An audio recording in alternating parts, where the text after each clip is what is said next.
catching up with the Alma GP. I'm JB Hancock, race promoter, and with me today is Kenny Labbe out of the Chicago cyclocross scene. Kenny, how are you? I'm doing really good. It's good to be on finally. Awesome. It was nice to be able to connect. Can you give people who aren't familiar with Kenny, like give us a sense of who you are, how you're involved with Chicago Cross, and then maybe like what you've been doing since we all kind of left in Montrose in 2019. Yeah, no, it's been a thrill for me the last number of years just announcing at the Chicago Cyclocross Cup. We had cyclocross 30 years ago, but we never ever dreamed that it would be anything like what it's been the last 4 or 5 years. And for me, it's just a lot of fun. It's just such a great scene, the culture.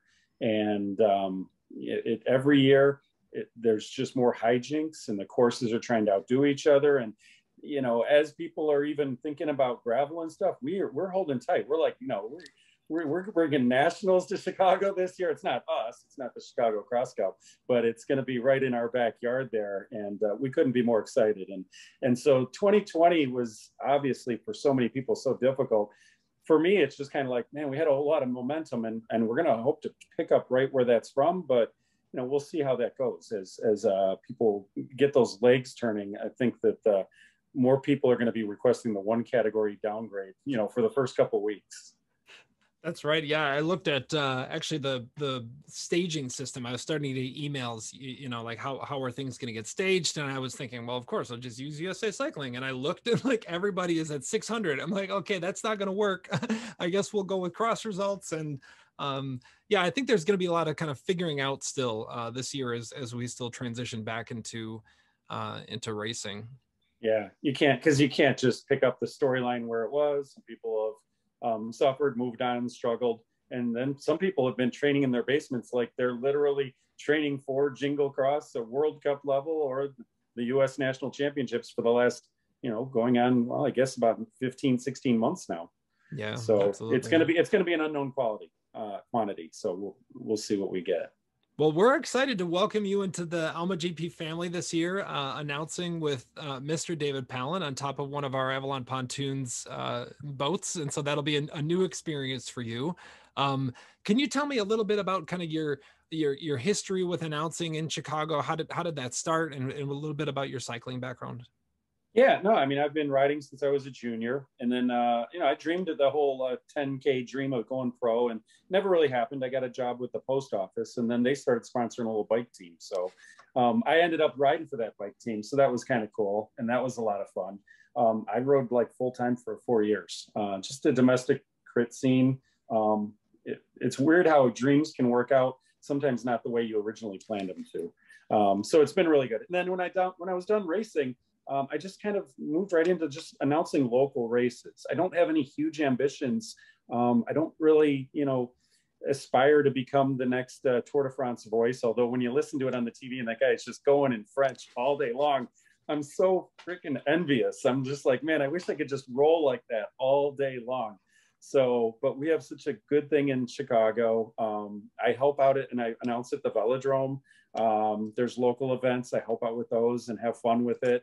The last couple of years, our son was racing, so that was a thrill. I was actually thinking about it this year.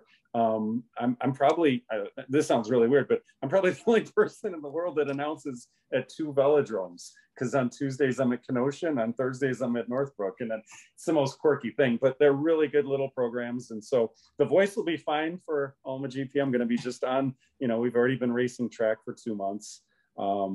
And then just on the whole big scale, I'm kind of excited now because we're right now this week in the Olympics. We just had the road events, the road races, and then the time trials coming, and then the track events are coming, and the Tour de France just ended last week. So cycling is kind of, on everybody's mind in Chicago. The Intelligentsia Cup just ended yesterday. So like right now is a real good, and then right when it ended, Triple X Racing just like Instagrammed out, they're like, cross is coming.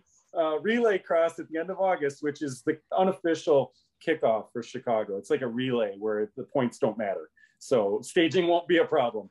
And there's more hijinks and probably brown bagged beer than anything. So Just a really good moment. And then I mentioned this with you for a real brief, but I'm inspired by you, and your team, what you do. But you guys came out to Montrose, but I've been watching you on social media for a bunch of years, and I'm like, what the heck is going on out there?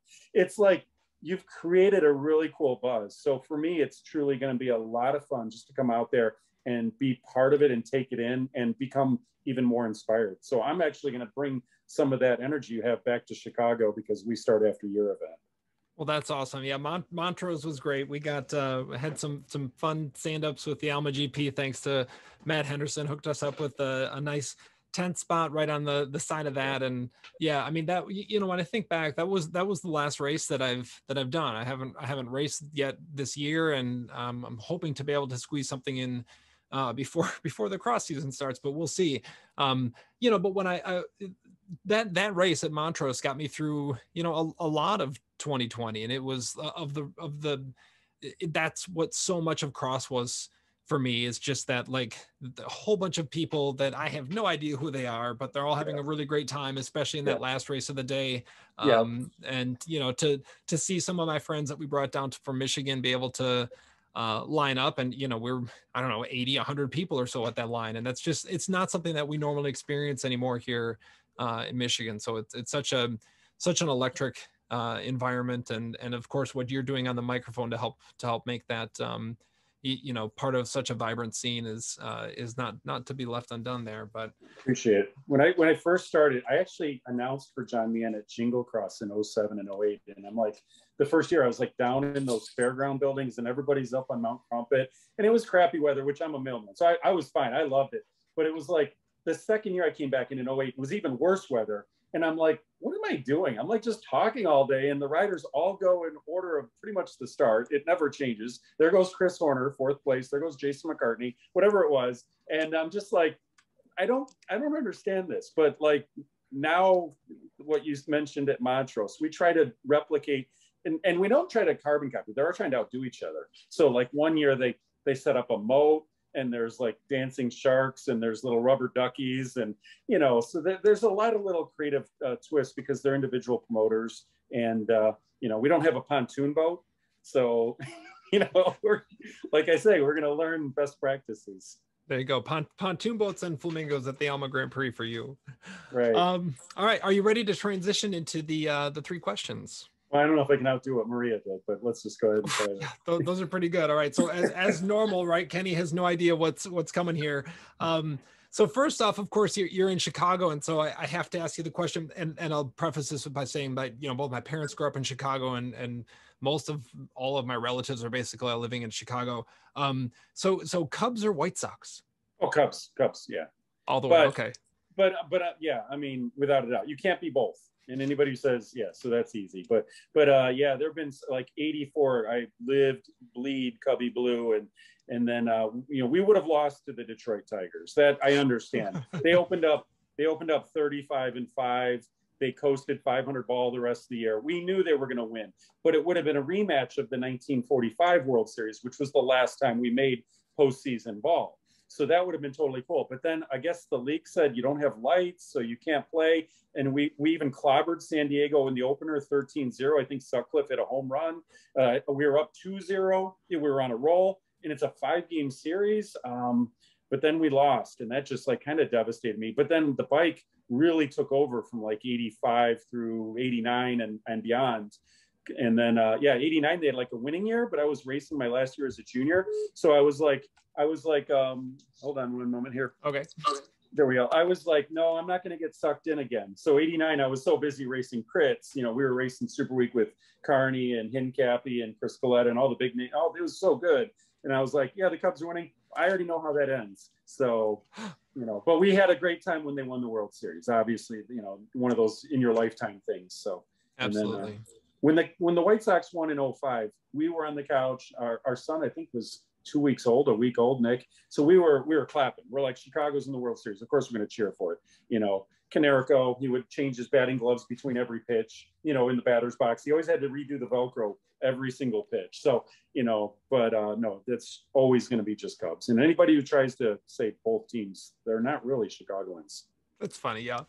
I grew up in my grandparents on my mom's side were from LaGrange Park, so we would go to a couple of Cubs games over the course of my much shorter and younger years.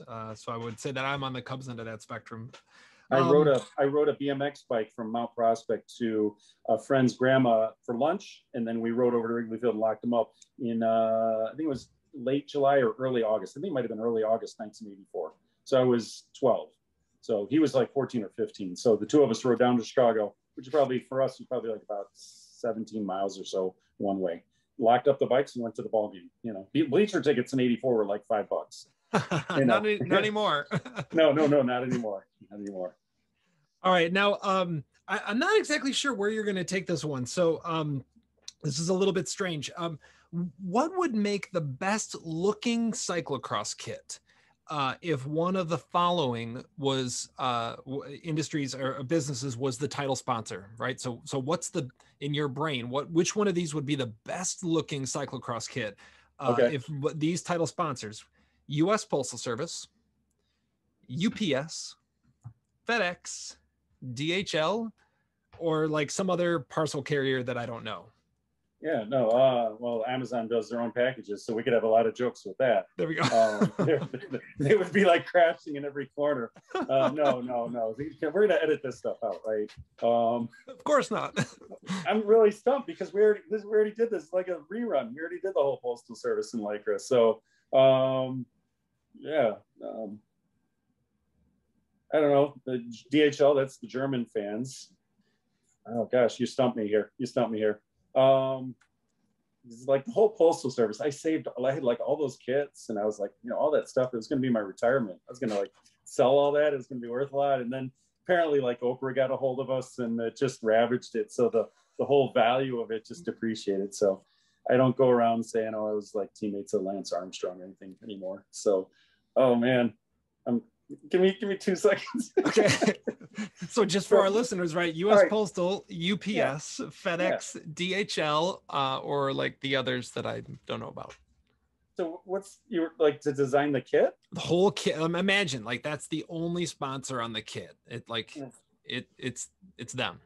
Yeah. Well, I think if you just go with brown shorts, I mean, that's going to be all your jokes right there, right? Because you can't have white shorts. But if the brown shorts, you're going to have all the jokes right there. So I don't know. Yeah, there's just all this stuff. I mean, I'll go on tangents like United Parcel Smashers or fed up, but you know, that's not fair. That's not nice. People, come on, you got me now. I'm like 70 years from now, I'll be like retired from the postal service. So I bleed, you know, Cubby blue and I bleed postal blue. There you go. And I really underwhelmed on that answer. So gosh, Maria's gonna just have so much on me now. That's okay. You have something you can banter over at the cross. Is there a third one where I can maybe save this call? We do, yeah, absolutely. So the third one's like a little less random. So I'll ask people, you know, like what do you eat before a race, right? But I'm talking to a race announcer, and so I want to know what your pre-race routine is for a cross race. Oh, this is embarrassing. You're not a one-man band. I know that. I know you have a team of people, but I also know that you carry a huge burden. Well, I have my own little small burden that I carry. So we have a truck that we fill up every week for the race. So it's comical. The tent, podium boxes, the sound system, probably about, you know, as many candy bars as we can get from Myers, you know, for the junior podiums. That's become a big thing. All the pony shop dads trying to outdo each other with Haribo and Hershey bars, and I mean, it's been pretty fun.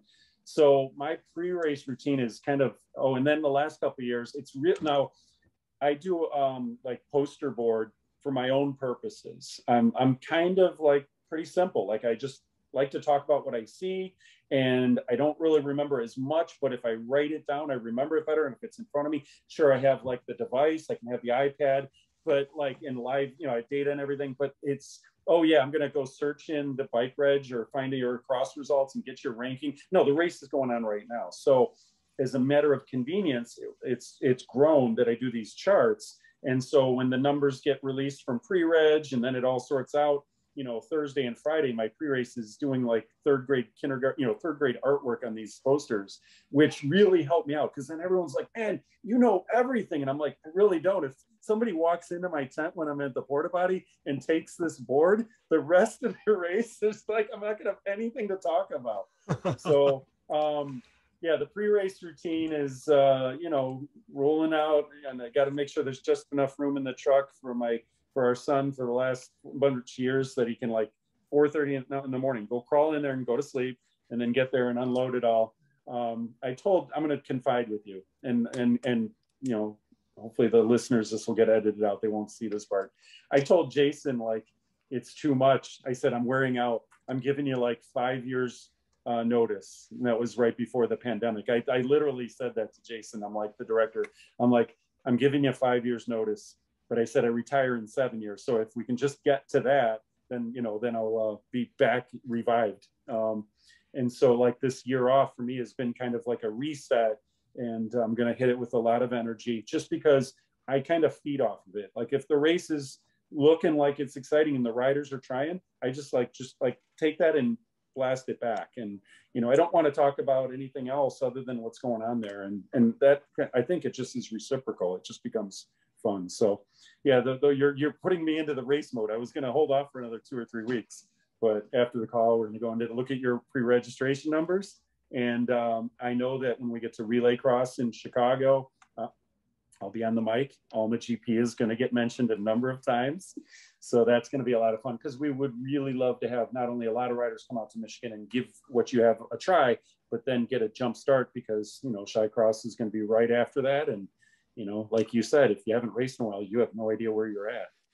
Absolutely. So, well, I remember I kind of peeked into your tent at Montrose, and I saw the board, and I remember just being baffled. And so I'm excited to see the version of that will come to Alma, and then sit with you and David on top of one of the Avalon pontoons. So that's awesome. And any closing thoughts for our viewers, listeners? Yeah, just make the trip. Just do it. I think Rob Curtis always shares this from Simon. He always shares this quote from somebody, and he's like, are you racing this weekend? And they're like, I don't know. I got this or that. I'm like, what do you mean? There's a race. There's a race. You're a racer. You race. So, like, let's get back to doing this. Let's be safe. Let's be sensible. Let's do everything we can do. And, you've put in so much work, and I'm sure your next 4 weeks are going to be a lot of midnight oil. Let's respect that and show up and have a great time on your watch. So. Well, I appreciate it. We're excited to see you, and then big parts of the Chicago crew out here on September 11th. So with that, let's do the thumbs up there, left-handed, if you could. There we go. That's the one. All right, cool. Kenny, it was great to talk to you, and we'll see you in September. All right, sounds great. Thanks. Bye. Bye-bye.